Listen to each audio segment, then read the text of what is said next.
ular shunaqa olov edi. Men og'ir bosiq edim.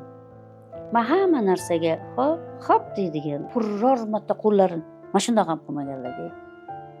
Mana shundoq chertib qo'ydim. Chunki ular sportchi bo'lganlar-da.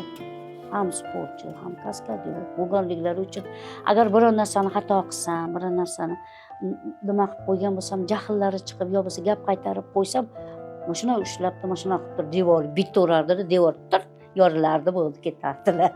Bitta urganda devor yorilardi. Qo'rqib ketardim. Aytardim, o'sha qo'l menga tushganda parcha-parcha bo'lib ketardim deb qo'yardim. Parcha-parcha bo'lib ketardim. Chunki ular mendan ham ko'ra ular meni ko'proq yaxshi ko'rardilar.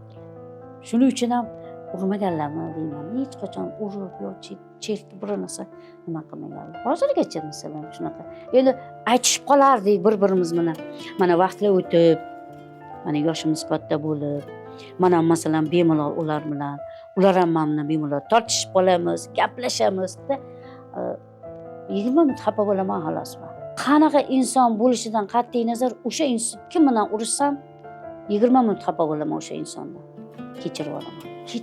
Ichimga saqlab qarab turgunsani shunda o'chimni olaman degan narsa yo'q menda. Nima qildim? Jahl chiqqanda urishadi-da. Deymanda kechirib ketaveraman.